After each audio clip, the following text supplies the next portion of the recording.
ମିଳିବ, ନହେଲେ 3 କେଜି ମାଣ୍ଡିଆ ଚାଉଳ କରିକି ଖାଇବାଟା ଜିନିଷ, ମାଣ୍ଡିଆ ପରି ଜିନିଷ ମିଳିବ। ହାଲେଲୁୟା।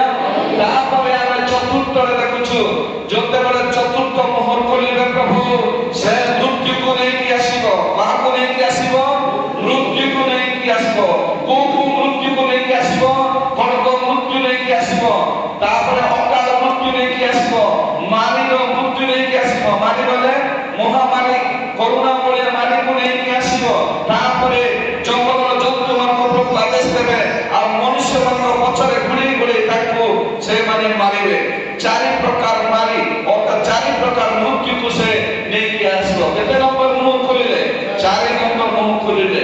ତାପରେ ଆମେ ଦେଖିଲୁ 5 ନମ୍ବରରେ, ଯୋଉମାନେ ପ୍ରଭୁଙ୍କ ପାଇଁ ବଳି ହେଇଛନ୍ତି, ଜୀବନ ଦେଇଛନ୍ତି, ମାଡ଼ ଖାଇକି ମୃତ୍ୟୁବରଣ କରିଛନ୍ତି, ସେମାନଙ୍କର ଆତ୍ମା ପରମେଶ୍ୱରଙ୍କର ସ୍ୱର୍ଗରେ, ପରମେଶ୍ୱରଙ୍କର ସ୍ୱର୍ଗରେ ବେଦିତରେ ସେମାନଙ୍କର ଆତ୍ମା ଅଛି। 5 ମୋହର ଆମେ ଦେଖିଲୁ। ହାଲେଲୁୟା। ସେମାନେ କଣ ପ୍ରାର୍ଥନା କରୁଛନ୍ତି? ହେ ସଦା ପ୍ରଭୁ ନ୍ୟାୟବାନ ପରମେଶ୍ୱର, ତୁମେ କୋଉ ପର୍ଯ୍ୟନ୍ତ ଆମର ପ୍ରତିଶୋଧ ନେବ ନାହିଁ? ଆମକୁ ରକ୍ତ ନେଇଥିବା, ରକ୍ତ ବଳି ଦେଇଥିବା ଲୋକମାନଙ୍କର କୋଉ ପର୍ଯ୍ୟନ୍ତ ତୁମେ ପ୍ରତିଶୋଧ ନେବ ନାହିଁ ବୋଲିକି ସେମାନେ ବେଦିତରେ ପ୍ରାର୍ଥନା କରୁଛନ୍ତି। ହାଲେଲୁୟା। ତାପରେ ଆମେ ଦେଖିଲୁ 6ଠ ମୋହର, 6ଠ ମୁଦ୍ରା ଯେତେବେଳେ ଖୋଲିବେ ପ୍ରଭୁ, ସୂର୍ଯ୍ୟ ଅନ୍ଧକାର ହେବ, ଆଉ ଚନ୍ଦ୍ର ଲାଲ ହେବ, ରଙ୍ଗା ହେବ, ଏବଂ ତାରା ଗୁଡାକ ଆକାଶରୁ ପୃଥିବୀରେ ପଡିଯିବେ। ତାପରେ ଆମେ 6ଠ ମୁଦ୍ରା 7ମ ମୋହର ଭିତରେ ଅନ୍ତର ଦେଖିଲୁ। ପ୍ରଥମେ ପ୍ରଭୁ କଣ କରିବେ ନା ଇସ୍ରାଏଲ ଲୋକମାନଙ୍କୁ ମୁଦ୍ରାକିତ କରିବେ। କେତେ ଲୋକଙ୍କୁ ମୁଦ୍ରାକିତ କରିବେ? 1,44,000 ଲୋକମାନଙ୍କୁ ମୁଦ୍ରାକିତ କରିବେ। ତ ଆମେ ଯେତେ ଜଣ ସ୍ୱର୍ଗରେ ଥିବା ସମସ୍ତେ, ଆମେ ଯେତେ ଜଣ ସ୍ୱର୍ଗରେ ଥିବା ସମସ୍ତେ ପ୍ରଭୁଙ୍କର ସିଂହାସନ ଆଗରେ ଛିଡ଼ା ହେଇକି ପ୍ରଭୁଙ୍କ ଠାରେ ଆରାଧନା କରୁଥିବା।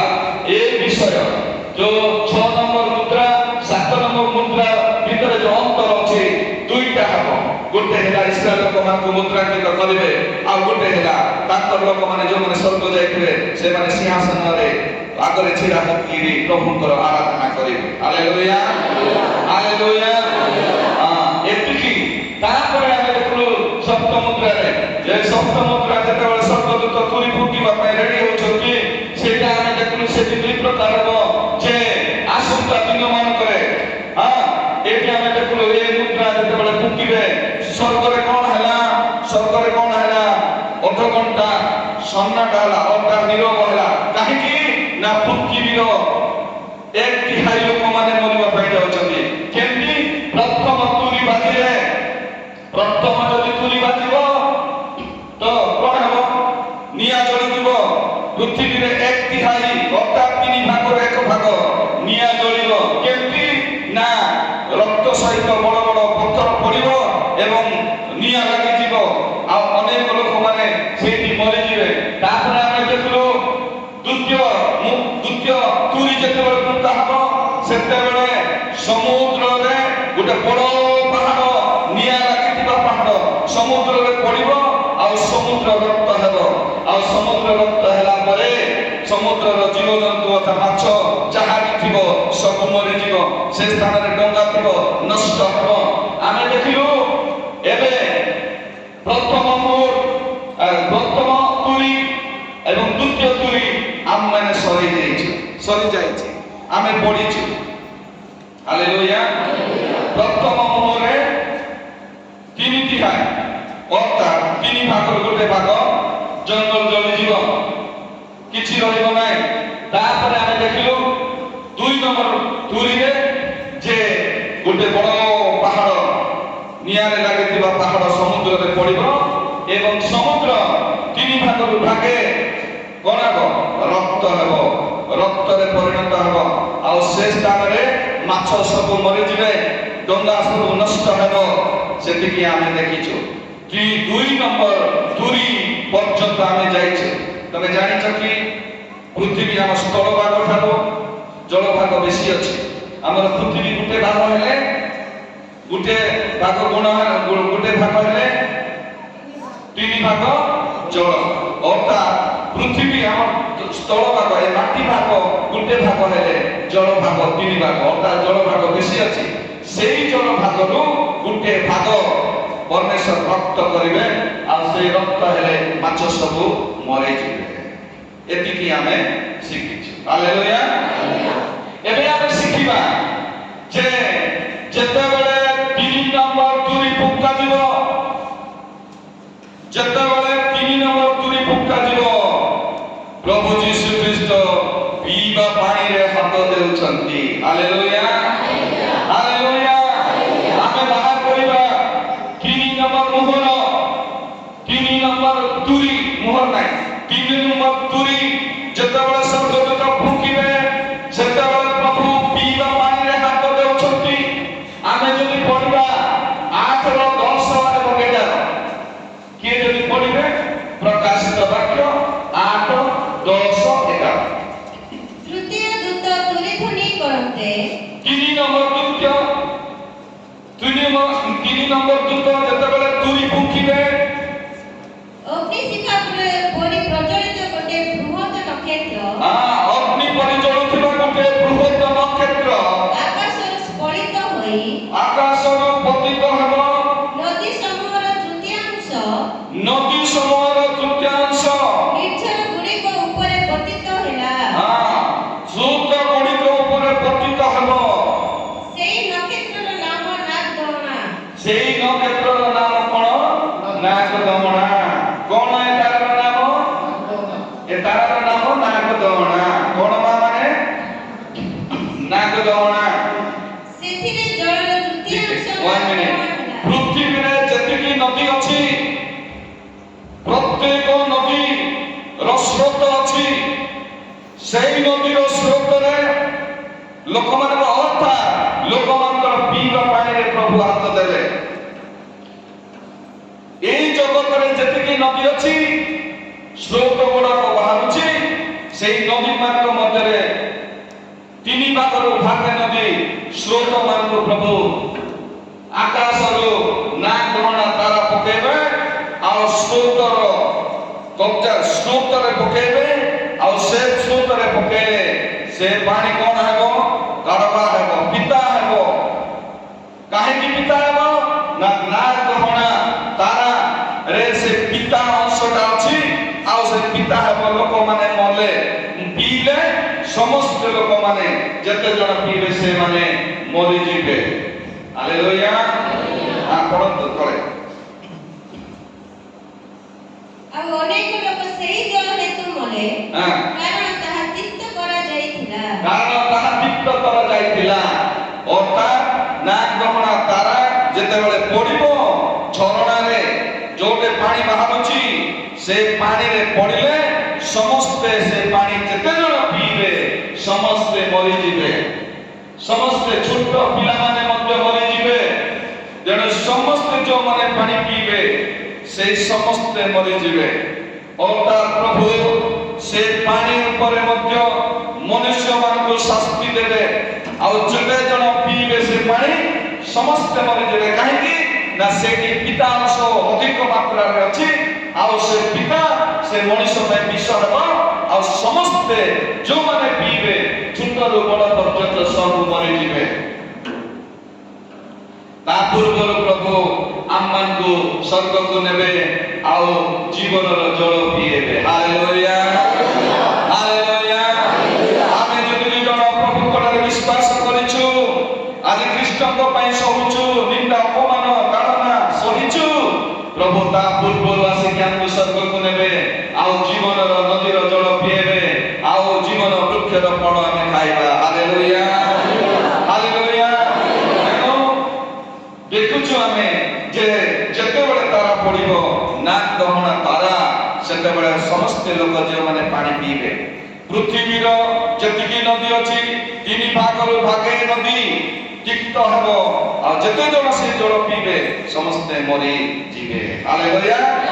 ଆମେ ଆଉ ଦେଖିଲୁ 3 ନମ୍ବର ତୁରୀ। ଏବେ ଆମେ 4 ନମ୍ବର ତୁରୀ ଦେଖିବା। 4 ନମ୍ବର ତୁରୀରେ 8 ପର୍ବ 12 ଏବଂ 13 ଯଦି ପଢିବା ଆମେ ଜାଣିବା 4 ନମ୍ବର ତୁରୀରେ ପ୍ରଭୁ କଣ କରିବେ।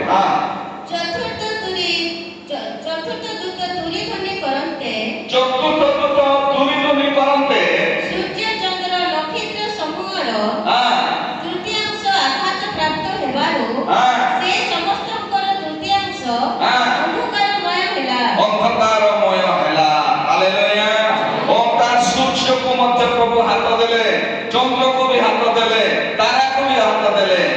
ଏ ଜଗତରେ ଆଉ ସେମାନେ ଆଲୋ କରିବେ ନାହିଁ।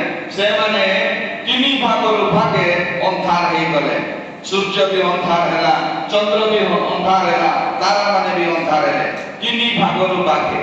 ଏଇଟା ଯୋଉଟା ଆମେ ଦେଖୁଛୁ ସରି ଏଇଟା ଆମେ ଦେଖୁଛୁ, ଏଇଟା ସବୁ ତିନି ତିହାଇ, ମାନେ ଏଇଟା ହଉଛି ଏକ ତିହାଇ। କଣ ଏକ ତିହାଇ ମାନେ ତିନି ଭାଗରୁ ଭାଗେ ସବୁ ପ୍ରଭୁ ସବୁ ବିପତ୍ତି ଆଣିବେ। କିନ୍ତୁ ଏଇଟା ତଳେ ଯୋଉ ଦେଖୁଛୁ ଏଇଟା 100% ବିପଦ ଆସିବ। ହାଲେଲୁୟା। ଏଇଟା ମିଶେଇକି ମୁଦ୍ରାର ବିପତ୍ତି, ତୁରୀର ବିପତ୍ତି ମିଶେଇକି 3.5 ବର୍ଷ ବିପତ୍ତି ଆସିବ, କ୍ଲେଶ ଆସିବ।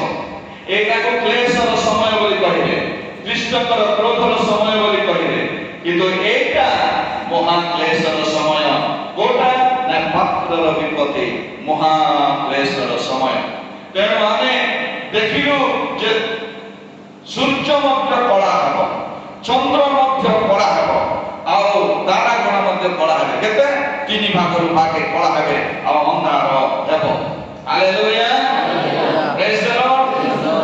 ଏତିକି ଆମେ ଶିଖିବା, ଏତିକି ମନେ ରଖିବା ଯେ ପ୍ରଥମ ତୁରୀ ବାଜିଲେ ଜଗତରେ ନିଆଁ ଜଳିଯିବ, 3 ଭାଗରୁ ଭାଗେ ନିଆଁ ଜଳିବ।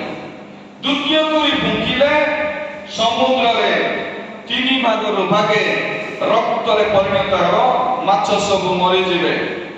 ଆଉ 3 ନମ୍ବର ତୁରୀ ଫୁଙ୍କିବ ଦୂତ, ସେତେବେଳେ ମଣିଷ ପିଇବା ଜାଗାରେ ପ୍ରଭୁ ହାତ ପକାଇଲେ, ମଣିଷ ମାନେ ଯେତେ ଜଣ ପିଇବେ ସେମାନେ ସବୁ ମରିଯିବେ। 4 ନମ୍ବର ଯେତେବେଳେ ପ୍ରଭୁ ତୁରୀ ଫୁଙ୍କିବ ସ୍ୱର୍ଗଦୂତ, ସେତେବେଳେ ସୂର୍ଯ୍ୟ, ଚନ୍ଦ୍ର, ତାରା 3 ଭାଗରୁ ଭାଗେ କଳା ହେବେ। ଏବେ ଗୁରୁତ୍ୱ ସମୟ ଗୋଟେ 5 ନମ୍ବର ଆମେ ଦେଖିବା। 5 ନମ୍ବର ତୁରୀ ଯେତେବେଳେ ଫୁଙ୍କା ଯିବ ସେତେବେଳେ କଣ ହେବ ଆମେ ପଢିବା। ତତ୍ପରେ ପଞ୍ଚମ ଦୂତ ତୁରୀ ଧ୍ୱନି କରନ୍ତେ, ତା ପୂର୍ବରୁ ପଢ। ପରେ ମୁଁ ଦୃଷ୍ଟିପାତ କଲି, ଆଉ ଆକାଶରେ ମଧ୍ୟ ଭାଗରେ ଉଡୁଥିବା ଗୋଟେ ଉତ୍କୃଷ୍ଟ ପକ୍ଷୀ। ମୁଁ ଦୃଷ୍ଟିପାତ କଲି ବୋଇଲେ କିଏ ଦୃଷ୍ଟିପାତ କରିଛନ୍ତି? ଯୋହନ ଦେଖୁଛନ୍ତି। ଦେଖୁ ଦେଖୁ ଗୋଟେ ଉତ୍କୃଷ୍ଟ ପକ୍ଷୀ ଆକାଶରେ ଉଡୁଛି। ଉଚ୍ଚ ସ୍ୱରରେ ଏହା କହୁଥିବାର ଶୁଣିଲି। ଆଉ ଉଚ୍ଚ ସ୍ୱରରେ ଏହା କହୁଥିବାର ଶୁଣିଲା, ହାୟ ହାୟ ହାୟ ହାୟ ହାୟ ହାୟ, ପୃଥିବୀ ନିବାସୀ ମାନେ ସନ୍ତାପର ପାତ୍ର, ପୃଥିବୀରେ ବାସ କରୁଥିବା ସମସ୍ତ ମନୁଷ୍ୟ ସନ୍ତାପର ପାତ୍ର। କାରଣ ଆହୁରି 3 ଜଣ ଦୂତ ତୁରୀ ଧ୍ୱନି ୟା ପରେ 4 ନମ୍ବର ସରିଲା, ୟା ପରେ ଆଉ 3 ଜଣ ଦୂତ ଯେତେବେଳେ ତୁରୀ ଫୁଙ୍କିବ, ସେଥିପାଇଁ ଯେତେ ଜଣ ଏ ଜଗତରେ ଅଛନ୍ତି ମନୁଷ୍ୟ ମାନେ ହାୟ ହାୟ ହାୟ ସନ୍ତାପର ପାତ୍ର ମାନେ ବୋଲି କହୁଛନ୍ତି। କାହିଁକି ସନ୍ତାପର ପାତ୍ର, କାହିଁକି ହାୟ ହାୟ ହାୟ ବୋଲି କହିଲେ? କାରଣ ଏ ଯୋଉ ବିପତ୍ତି ଘଟିବ ଏହା ସନ୍ତାପର ପାତ୍ର ଲୋକମାନଙ୍କ ପାଇଁ। ସେମାନେ ମୃତ୍ୟୁ ଖୋଜିବେ ମାତ୍ର ପାଇବେ ନାହିଁ। ହାଲେଲୁୟା। ତେଣୁ ବାଇବେଲ ସଦାପ୍ରଭୁ ଯେତେବେଳେ ଜନ ମନୁଷ୍ୟକୁ ହାୟ କହିଦେଲେ ଗଲା ତାର ଜୀବନ ଖତମ। ସଦାପ୍ରଭୁ ଯେତେବେଳେ ମନୁଷ୍ୟକୁ କହିଦେଲା ହାୟ ହାୟ ସନ୍ତାପର ପାତ୍ର ତମେ, କାମ ଖତମ। ଆଜି ବାକ୍ୟରେ ଲେଖା ଯୋଉ ଖ୍ରୀଷ୍ଟ ପକ୍ଷୀର ଶବ୍ଦ ଶୁଣିକି ସେ କହୁଛନ୍ତି ଏ 4 ନମ୍ବର ତୁରୀ ପରେ ପରେ ଆଉ 3 ନମ୍ବର ତୁରୀ ଯେତେବେଳେ ବାଜିବ, ଯୋଉ ବିପତ୍ତି ଗୁଡାକ ଆସିବ, ମନୁଷ୍ୟ ସହିବାର କଷ୍ଟ, ଅସହ୍ୟ ଘଟଣା ହବ। ସେଥିପାଇଁ ହାୟ ହାୟ ହାୟ ମନୁଷ୍ୟ ସନ୍ତାପର ପାତ୍ର। ତା ପୂର୍ବରୁ ମୋର ମା ମାନେ, ମୋର ବାପା ମାନେ ଏ ବିପଦରୁ ବଞ୍ଚିକି ପ୍ରଭୁଙ୍କ ସହିତ ସ୍ୱର୍ଗକୁ ଯାଆନ୍ତୁ। Hallelujah hallelujah. କାରଣ ମଣ୍ଡଳୀକୁ ନେବା ପାଇଁ ପ୍ରଭୁ ଏ ବିପତ୍ତି ପୂର୍ବରୁ ମଣ୍ଡଳୀକୁ ନେଇଯିବେ। ସେତେବେଳେ ଆପଣ ପ୍ରଭୁଙ୍କ ସହିତ ଯିବାକୁ ହବ। କିଏ ବି ରହିବେ ନାହିଁ ଏଠି, କାରଣ ଏହା ମହା କ୍ଲେଶର ସମୟ। ଏ କ୍ଲେଶର ସମୟ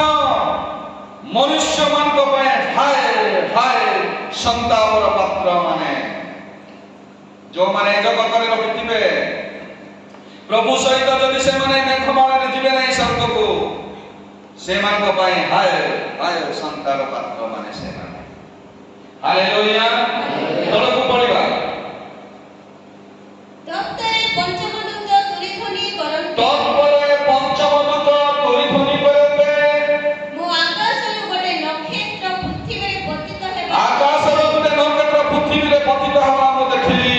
ତାହାକୁ ପାତାଳ କୁଣ୍ଡର ଚାବି ଦିଆଗଲା। ତାହାକୁ ପାତାଳ କୁଣ୍ଡର ଚାବି ଦିଆଗଲା। କାହାକୁ? ପଞ୍ଚମ ତୁରୀ ଯିଏ ଫୁଙ୍କିବ ସେହି ଦୂତକୁ ପ୍ରଭୁ ପାତାଳ କୁଣ୍ଡର ଚାବି ଦେଲେ। କାହିଁକି? ନା ସେ ପାତାଳ କୁଣ୍ଡର ଅଧିକାର ହେ ସେ ପାତାଳ